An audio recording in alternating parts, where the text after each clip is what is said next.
Tributo. Historias que construyen memoria de la Shoah.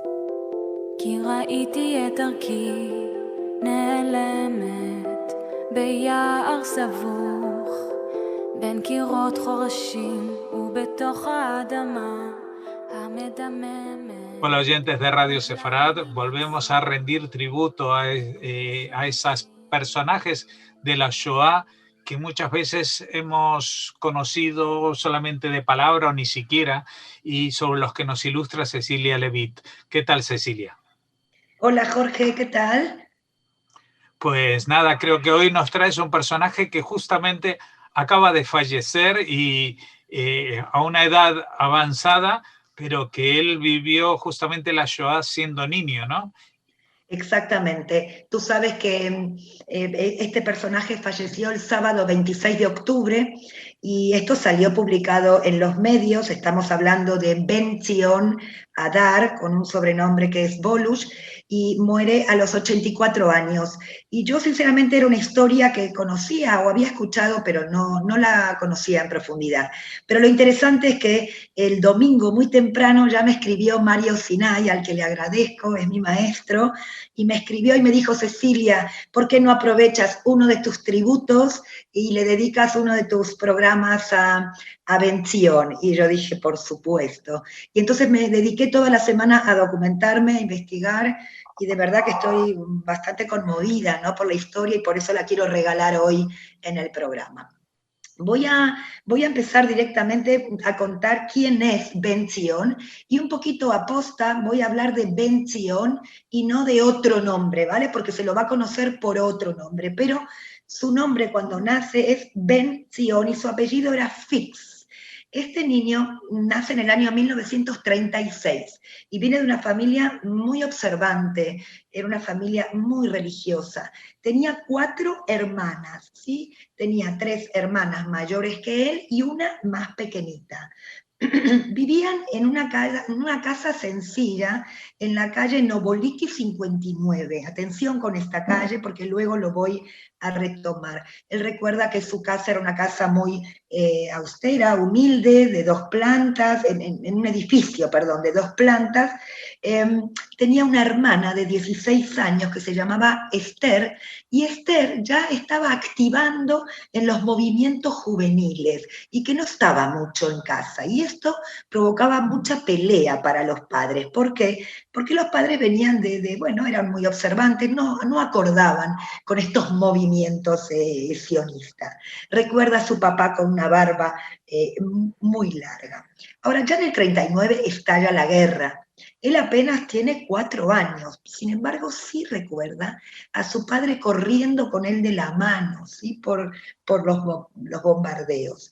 Y bueno, y pronto, ya en el 40, ya tenemos construyéndose estos muros de ladrillos en el gueto. Y aquí aparece una época muy difícil para la familia. Cuando dije la calle en la que vivían, un poco aposta, porque ellos no se tuvieron que mudar, porque su casa estaba dentro de los márgenes del gueto. Y lo primero que recuerda aquí Bolush es, Ben Zion, es el hambre, ¿vale? Estas cartillas de racionamiento, toda una pelea por el pan blanco, el pan negro, que no llegaba, que había que esperar una semana para recibir esta porción de pan. Ahora, hay una de las hermanas que sale del gueto para trabajar. Estamos hablando de una época muy temprana, ¿sí? Año 40, año 41, donde todavía salían a trabajar. Esta hermana que sale del gueto le pide a su hermano Ben Zion, que apenas tiene 5 años, salir con ella para conseguir alimentos, conseguir comida fuera del gueto. ¿Cómo la conseguían? A veces la robaban y a veces tenían otras técnicas que ahora voy a explicar, pero me quiero detener en este punto porque miren cómo los roles en una familia se invierten totalmente. Cuando sabemos que somos los padres, ¿no?, los que traemos el alimento a nuestra casa, en este sentido son los niños que tienen que salir a buscar alimento para poder vivir o sobrevivir un día más dentro del gueto. Y es así como Ben Zion se escabulle, ¿sí?, a través de la muralla, pequeños agujeros, y va a salir con su hermana. ¿Cómo lo va a hacer? De diferentes maneras. Una era mendigar, ¿sí? Pedir, pero esto era peligroso porque, bueno, ellos eran judíos y el antisemitismo se sentía ya en las calles, en el lado, digamos, ario. Otra manera era que se introducían en edificios antiguos que tenían un patio típico, ¿vale? Y se ponían a cantar. Ben-Zion parece que cantaba muy bien, cantaba y le tiraban desde arriba, desde la casa, le tiraban comida. Y esa era la comida que él entraba al gueto para su familia. Tiene una anécdota muy interesante que un día una mujer desde su casa le grita en polaco, porque este niño hablaba polaco perfectamente, le grita que se santigüe, y él no sabía lo que era, con lo cual le dice gracias. Y entonces la mujer rápidamente entiende que es un niño judío, y comienza a gritar, judío, judío, para que lo pueda coger la policía. Muchas veces dormían sobre los tejados, ¿sí? Sobre los techos, porque una vez, por ejemplo, fueron cogidos por la policía polaca, tanto la hermana como él, y como era una época temprana todavía, tuvieron que dormir en una especie de prisión, vamos a decir, a lo largo de 2 días, fuera, ¿no? Del gueto, y luego fueron liberados y regresaron al gueto. ¿Qué quiero contar exactamente? Él dice que en este momento ve muerte adentro del gueto, lo que con solo 5 años ve cosas muy duras dentro del gueto. Voy a hablar ahora de otra hermana. Esta hermana se llama Rosa, y Rosa es enfermera en el hospital del gueto. El papá de Ben-Zion ya estaba enfermo, y esta hermana venía a la casa, bueno, un poco a cuidar a su padre. Pero la situación ya era, como podemos decir, como muy delicada. Él, con solo 5 años, ya sabía, porque escuchaban acerca de lo que estaba sucediendo. Sabían que se llevaban a la gente y esta gente no regresaba. Un día, esta hermana, Rosa, se entera que iban a deportar justo a los judíos de esta calle, de la calle Novoliki, es decir, a la familia de Ben-Zion. Y Rosa decide esconder a su hermano. Y los padres y 2 de sus hermanas se quedan ahí en la casa. Ben-Zion recuerda este escondite perfectamente, era en el hospital, una especie de sobretecho, y va a ver ahí muchos familiares del personal del hospital. Él dice, estuvo escondido ahí 1 o 2 días. Y cuando sale de este escondite, ya se entera que sus padres y sus 2 hermanas habían sido deportados, y entiende que ya no tiene familia. Por otro lado, había una política de engaño muy, muy grande. Colgaban carteles las autoridades, la Judenrat, pero por órdenes de los nazis, colgaban carteles que decían que si se voluntarizaban a trabajar, bueno, que iban a recibir cierto alimento. Ellos sabían que era mentira, entendían que esto era el final. Hay una frase muy interesante de Ben-Zion que dice, lo que los adultos hablaban, los niños sentían. Y días más tarde ya las deportaciones llegan al hospital y cogen a todo el personal, y entre ellos a Rosa, a su hermana. Y lo que sucede aquí es que los familiares de estas enfermeras o los familiares de los médicos judíos del hospital reclaman a través de la Judenrat, de la dirigencia judía, percibir el salario para poder comer. Y entonces las autoridades les dicen que sí, que les iban a pagar a los familiares. Pero también Ben-Zion entiende que es mentira, empiezan a juntar a estos familiares. Él entiende que esto es parte del engaño. Y entonces es ahí que él decide escapar del gueto. Pero la pregunta es cómo escapar. Y lo que Ben-Zion va a hacer es acercarse durante varios días a la puerta del gueto para observar lo que sucede allí. Y él ve que un grupo de operarios salen del gueto a trabajar y regresan al gueto a trabajar, a dormir. Y en eso un día se encuentra con que un niño pequeño se escabulle entre este grupo de personas y logra escapar. Y es ahí donde Ben-Zion decide y dice, es esto lo que yo debo hacer.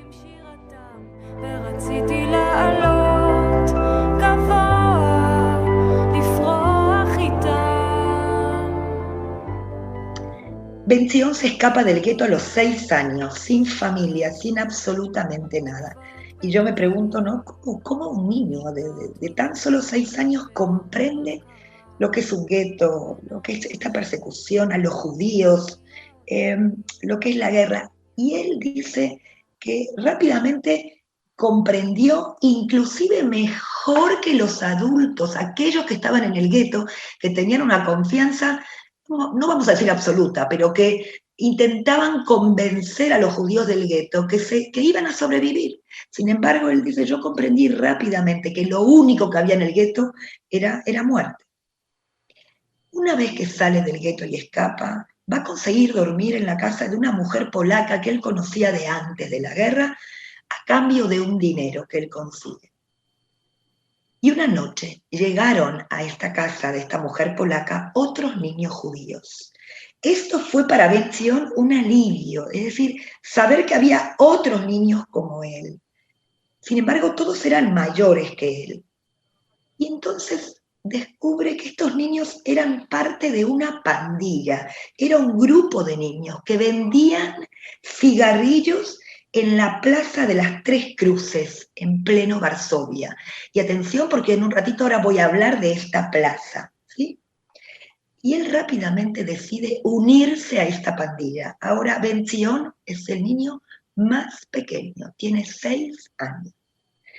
Cada mes o cada 2 meses se iba uniendo un niño huérfano nuevo. Llegaron a ser 18 niños en el punto más alto, digamos en el punto cumbre. Y esta pandilla incluía a 3 niñas.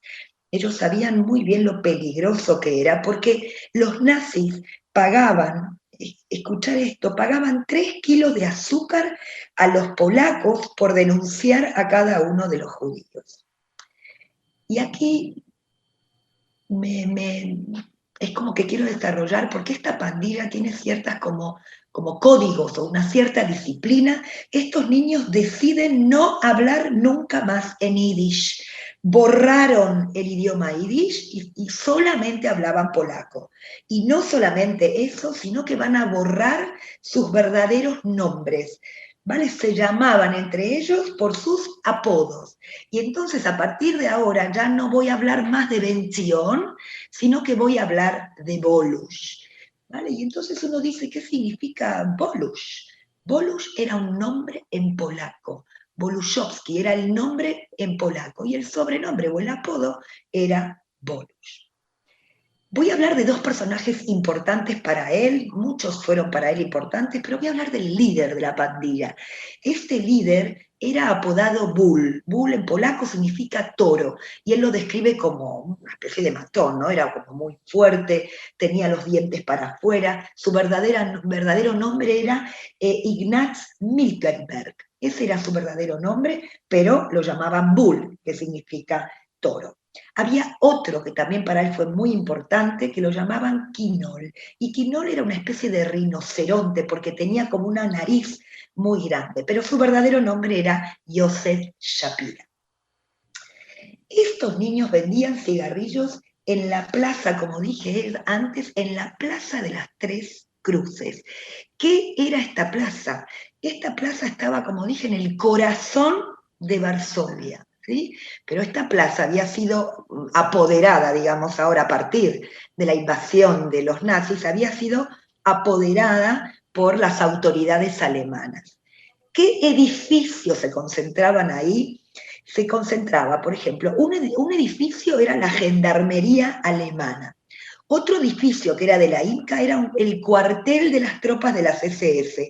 Y un tercer edificio, ahí estaban los soldados húngaros que sabemos que colaboraban con los alemanes. Y un poquito ahí al lado, un poquito ahí, unos metros, había una oficina de la policía secreta de la Gestapo. O sea que cuando estamos hablando de una plaza muy concurrida y también con muchísimo ruido, ¿sí? Era una plaza como muy, muy ruidosa. Ahora bien, ¿por qué justamente ahí, no es cierto? Quiero que veamos, no sé si es astucia, pero ellos entienden que este es el único lugar donde no los van a poder pillar, porque a nadie se le iba a ocurrir que en esa plaza iba a haber niños judíos, con lo cual ellos son niños polacos que se dedican a vender cigarrillos. Ahora bien, como dije antes, todo el entorno nazi se encuentra ahí, inclusive había un restaurante de los nazis, había un cine también que los nazis, frecuentaban. Y como dije recién, los niños se encuentran medianamente seguros, porque como dije, nadie iban a sospechar. Venden cigarrillos, pero también van a vender periódicos. ¿Y quién los compraba? Bueno, los alemanes, los polacos, los ucranianos, todos, absolutamente esta gente compraba. Ahora, hay una anécdota interesante, que estos niños que percibían un dinero, por ello estaban trabajando, comienzan, porque son niños, ¿sí? Comienzan a gritar a viva voz las noticias de los periódicos. Y entonces muchas veces gritaban noticias falsas, ¿no? Como noticias alarmantes. Una, por ejemplo, que habían coalicionado 2 trenes, por ejemplo, y esto era absolutamente mentira, pero sin embargo compraban rápidamente los periódicos. Pero una vez a Bull, al líder, se le ocurrió una idea desde la ingenuidad, ¿no? Se le ocurrió decir que había caído Berlín, es decir, que Berlín había sido conquistada. Absolutamente mentira. Y cuenta que los periódicos se les acabaron, que la gente fue corriendo a comprar estos periódicos. En el verano se bañaban en los ríos, y en el invierno, vamos a decir, helado, se bañaban en orfanatos que Bull, el líder, sí, Toro, conseguía le pagaba a un responsable del orfanato para que los niños pudieran entrar y se pudieran, digamos, bañar ahí. Pero esto era muy peligroso porque alguien los podía delatar, podrían, digamos, darse cuenta de su identidad judía. Y a menudo cambiaban, ¿no? Cada 2 o 3 días cambiaban el sitio donde ellos dormían. A veces llegaban de noche, en plena oscuridad, a un sitio y se iban a la otra noche. Regresaron a la casa de esta anciana polaca, siempre a cambio de dinero, y bueno, y también llegaron a dormir, podemos decir, en sótanos, o inclusive, como dije antes, en los tejados, o mismo en la calle. Un punto para mí muy importante es la solidaridad que existía entre esta pandilla. Bolush, porque ahora lo llamo Bolush, va a mencionar que había una ayuda mutua y sobre todo hacia él, que era el niño más pequeñito. Él se sentía protegido por esta pandilla. Él dice, a diferencia de los adultos, que más de una vez los adultos se preocupaban por sí mismos, ¿no? Es un punto de vista de él. Él sentía que esta pandilla se cuidaba de una manera realmente especial. Por ejemplo, muchas veces ellos estaban en el mercado, ¿sí? En el mercado de Varsovia. Este lugar era, por cierto, bastante peligroso, porque había muchos niños polacos que a veces desconfiaban y sospechaban, vamos a decir, que Bolush era judío, y entonces lo perseguían o le robaban los cigarrillos o le robaban otros bienes. Y es aquí donde aparece el líder, ¿no? Este líder tan protector, donde, bueno, se pelea, le pega a estos otros niños, pero cuando ya Bull, Toro, ya percibe que hay peligro, ¿no?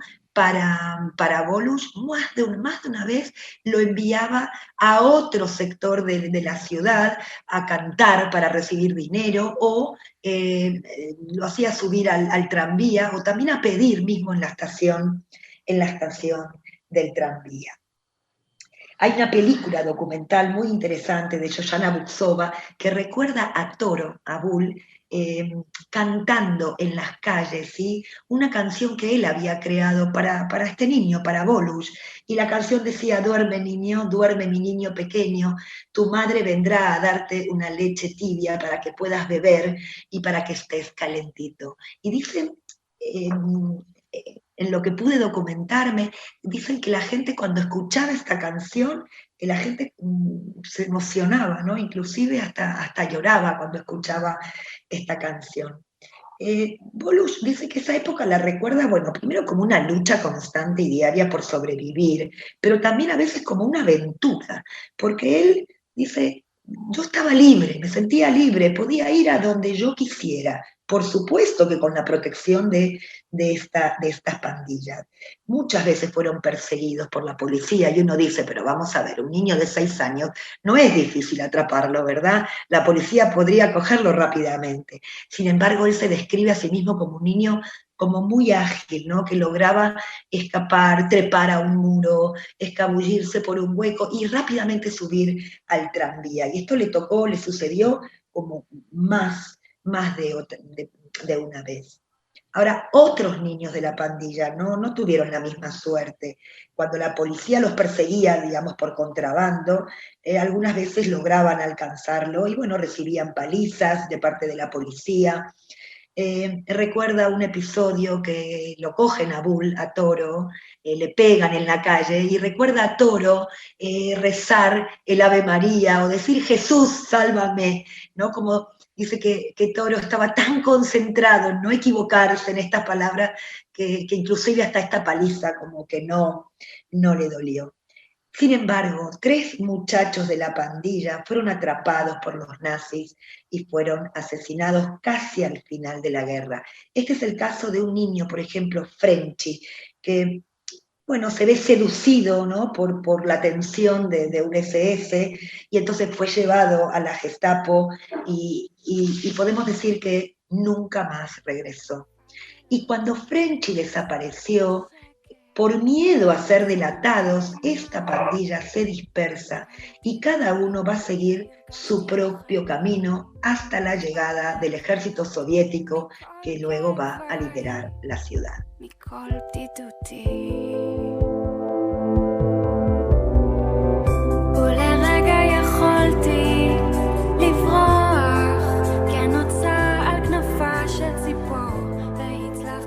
Bien, voy a hablar de estos 2 personajes de la pandilla que son tan importantes y tan protectores para él.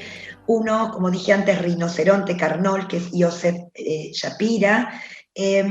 Este hombre, cuando acaba la guerra, va a llegar a Israel en 1947. Ahí se va a reunir con sus 2 hermanas que habían sobrevivido, y también va a fallecer ya a una edad avanzada en el año 2016, y él sí va a tener contacto a lo largo de toda su vida con Bolush. Otro personaje que no mencioné es Yosef Sheman.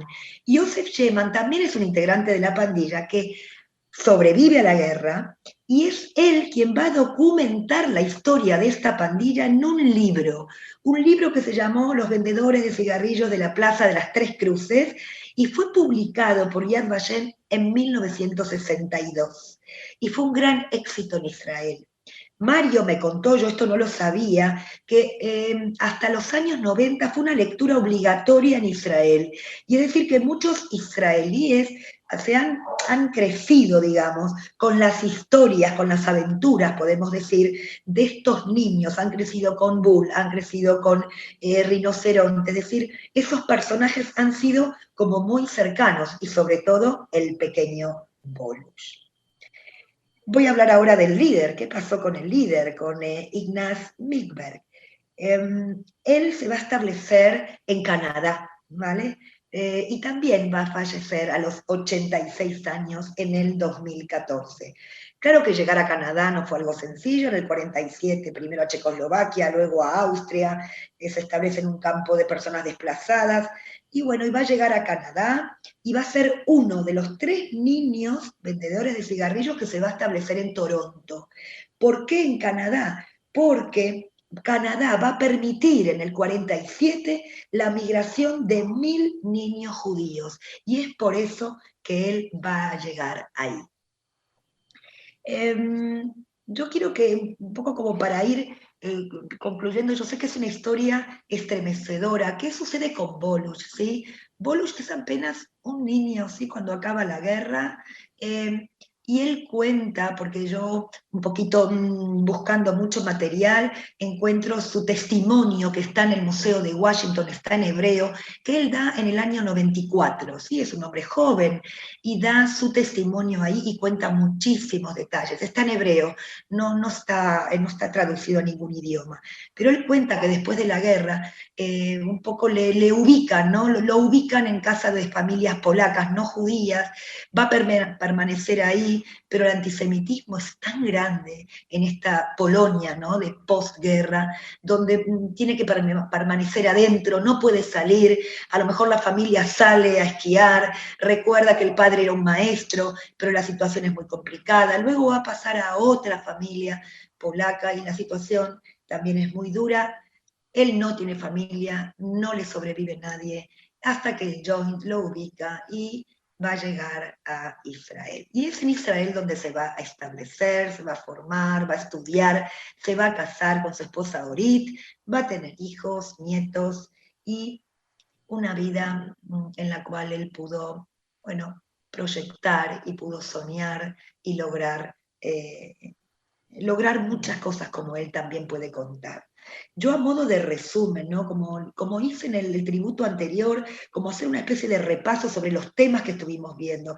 Primero una familia religiosa observante de la Polonia de la preguerra, luego estos muros del gueto, el hambre en el gueto, los niños, estos niños huérfanos, estos niños desamparados, cómo llamar a lo que hizo Bolush, a lo que hizo la pandilla, ¿cómo lo llamo? Astucia, coraje, inteligencia, azar, es que no sé. Otro tema para mí es el antisemitismo polaco, otro tema es la indiferencia de la gente. Pero yo personalmente, y a modo de cierre, yo me quedo con este código ético, podría decir, un código ético de solidaridad, de cuidado mutuo de esta pandilla, porque entre ellos se cuidaron, entre ellos se protegieron, y creo que esta es la lección más grandiosa, más maravillosa, que en definitiva es lo que yo quiero destacar hoy, ¿no? Lograron salvarse la mayoría de estos niños y rehacer su vida y proyectar. Este es mi tributo, pero antes de terminar, hoy voy a terminar con una canción en yiddish. Es una canción que a lo mejor muchos conocen y otros no, se llama Papyrosen. Papyrosen significa cigarrillos. Ahora, esta canción fue escrita por Hermann Jablokov en el año 1920, cuando acaba la Primera Guerra Mundial, y es una canción que está dedicada a estos niños huérfanos después de la Primera Guerra Mundial. Estos niños judíos, estos niños huérfanos que tienen que vender cigarrillos para poder comer, también por el hambre. Y es una canción que estremece, muchos dicen, la gente que la conoce, las lágrimas se me saltan con esta canción. Entonces, a través de esta canción dedico mi tributo para Bolush, para toda su pandilla, y aprovecho, ¿no?, para todos los niños de la Shoah. Así que gracias, Jorge, gracias por permitirme de verdad hacer estos tributos. No, gracias a ti por traérnoslo, y estamos como tú y como el resto de los oyentes agradecidos y emocionados, y más lo estaremos con los acordes que ya estarán sonando de esta canción Papyrosen. Hasta la próxima. Gracias, Jorge. Un saludo.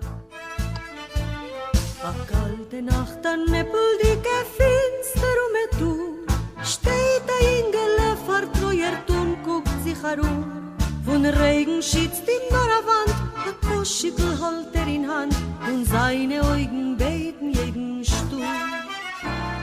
Ich hab schon nicht kein Koyach mehr herum zu gehen in Gas, hungrig und abgerissen von dem Regen nass. Ich schlepp herum sich vom Beginnen, keiner geht nicht zu verdienen, alle lachen, machen von mir Spaß. Kupicie, kojcie papierosy, trukene von Regen nicht vergossen.